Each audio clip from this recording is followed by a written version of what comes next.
74 साल, अभी 74 लग जाएगा, 73 साल की उम्र में कितने एनर्जेटिक हैं। कल भी शाम को हम मिले तो एकदम ऊर्जा से लबरेज थे। तो मैंने कहा जब इतनी सब चीज़ों में मुकाबला नहीं कर सकते तो मुकाबला करोगे किस में?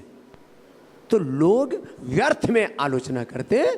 देखो मोदी जी का व्यक्तित्व जैसे एक हिमालय जैसा, अरे अपना व्यक्तित्व बढ़ाओ ना और पुरुषार्थ करो। देखो आलोचना करते करते राहुल गांधी जी ने एक भारत यात्रा की, तो जितना उन्होंने पुरुषार्थ किया उनको फल मिल गया। तो वो सीखे ना मोदी जी से, भाई उन्होंने यात्रा की, कुछ तो फल मिला ना उनको। पुरुषार्थ सभी को फलता है। इसलिए मैं तो एक ही स्लोगन देता हूं, अखंड प्रचंड पुरुषार्थ, पुरुषार्थ की पराकाष्ठा। और वो पुरुषार्थ की पराकाष्ठा आपको पतंजलि में दिखती है, स्वामी रामदेव में दिखती है, वो अर्णव में दिखती है, वो सुचरिता में दिखती है, और वो जो है नरेंद्र भाई मोदी में दिखती है, वो अमित शाह में भी दिखती है। और जितना जितना मैं तो पक्ष विपक्ष के बीच में कहता हूं, मैं तो विपक्ष शब्द को ही पसंद नहीं करता, प्रतिपक्ष शब्द को मैं ज़्यादा प्रश्रय देता हूं और निष्पक्ष होकर के बात कहता हूं। सब मिलके पुरुषार्थ करो, इसमें भूल जाओ कौन लीड जो है रूलिंग पार्टी में है, कौन अपोजिशन में, पक्ष विपक्ष प्रतिपक्ष, इन सब से को भूल करके देश को आगे बढ़ाओ। मुझे लगता है आज जिस सेशन के बाद वो पुरुषार्थ यहाँ बैठे सब में नजर आएगा, क्योंकि आपके जो प्रेरणादायक शब्द हैं वो उन तक सब तक पहुंचे हैं। बहुत बहुत धन्यवाद स्वामी जी इस बातचीत के लिए, समय के लिए, और यहाँ रिपब्लिक मीडिया नेटवर्क के स्टूडियो में आने के लिए। एक ये इकोनॉमिक समिट है जी। इकोनॉमी क्या का हिंदी में ट्रांसलेशन क्या है? अर्थ।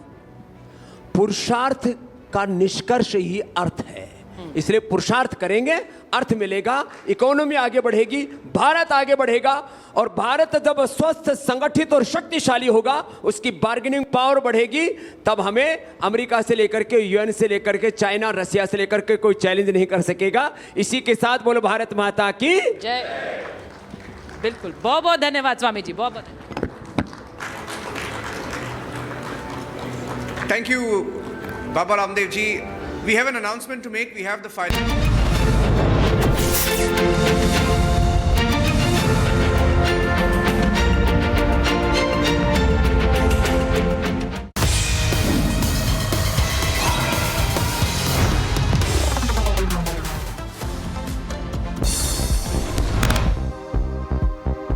लखनऊ में कांग्रेस नेता ने लगवाए पोस्टर्स, लिखा बटोगे तो काटोगे का नारा देने वालों के मंसूबे तोड़ेंगे। इंडिया गठबंधन के सिपाही यूपी में मोहब्बत की दुकान खोलेंगे। अमेठी में समाजवादी पार्टी ने लगाया पोस्टर, लिखा अखिलेश यादव का फियर है, बीजेपी का अंत नियर है। शराब घोटाला मामले को लेकर के हाईकोर्ट ने ईडी को नोटिस किया जारी। 19 दिसंबर को होगी अगली सुनवाई। सीएम केजरीवाल ने ईडी के समन को दी चुनौती। झारखंड और बंगाल में ईडी की छापेमारी, करीब 17 ठिकानों पर छापेमारी जारी। बांग्लादेशी घुसपैठियों से जुड़े केस में एक्शन। पंजाब में पाक सीमा के पास मुठभेड़, गैंगस्टर और पंजाब पुलिस के बीच हुई मुठभेड़। गोलीबारी में गैंगस्टर जोधबीर सिंह जोधा जख्मी, घायल गैंगस्टर को अस्पताल में कराया गया भर्ती। खालिस्तानी आतंकी संगठन एसएफजे ने हिंदू का लड़ाई लोगो और सांसद चंद्र आर्य को दी धमकी। 16 और 17 नवंबर को कालीबाड़ी मंदिर और ब्रैम्पटन के त्रिवेणी मंदिर में भारतीय राजनयिकों को निशाना बनाने की कई बार। यूपी लोक सेवा आयोग के बाहर छात्रों का प्रदर्शन। पीसीएस आरओ एआरओ परीक्षा को लेकर विरोध। एक शिफ्ट में एग्जाम कराने की थी मांग। बिहार में डीजीपी के घर के पास तनिष्क शोरूम में लूट, सीसीटीवी वीडियो आया सामने। लूटपाट करते दिखे बदमाश, जांच में जुटी है पुलिस की टीमें। झांसी में रेल इंजन से टकराया ट्रक। पटना के बाद वर्कशॉप में मचा हड़कंप। जांच के लिए कमेटी का किया गया गठन।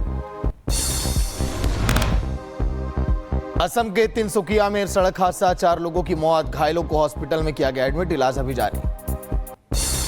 यूपी के मऊ में सड़क हादसे में पुलिस कांस्टेबल की मौत। ट्रक से हुई टक्कर, पुलिस ने ट्रक चालक को हिरासत में लिया। यूपी के मुजफ्फरनगर में आग का तांडव, प्लास्टिक गोदाम में लगी भीषण आग, लाखों का सामान जलकर राख। कड़ी मशक्कत के बाद आग पर पाया गया काबू।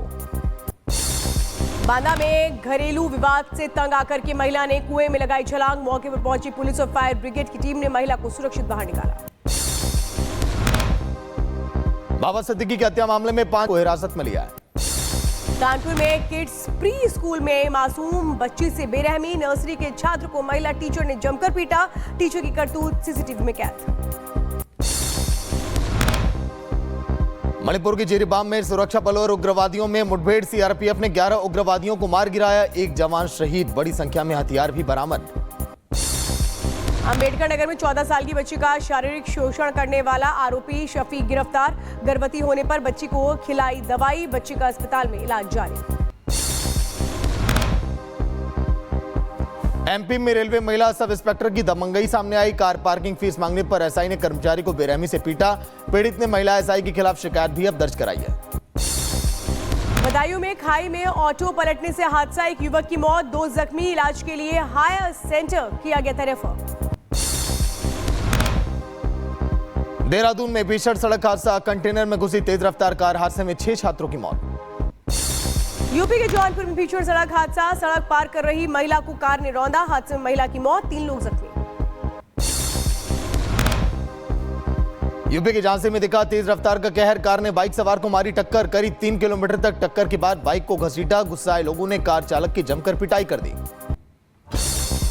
यूपी के एटा में भीषण सड़क हादसा, बारात से भरी हुई बस खाई में गिरी, हादसे में 15 से ज्यादा लोग जख्मी, अस्पताल में कराया गया भर्ती।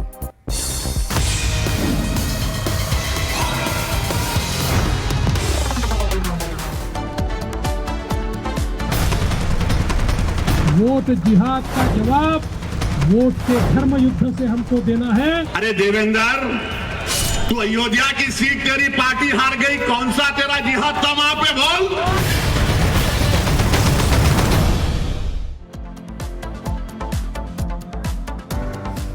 तो महाराष्ट्र चुनाव में अब केवल 8 दिन बाकी हैं, लेकिन वोटिंग के 8 दिन पहले महाराष्ट्र में 2 शब्दों की सबसे ज्यादा चर्चा है, एक है वोट जिहाद और दूसरा है धर्म युद्ध।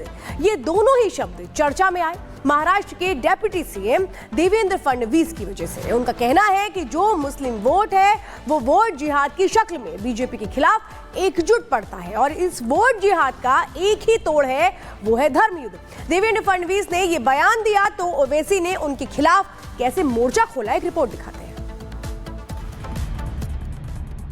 पिछले चुनाव में वोट जिहाद देखा,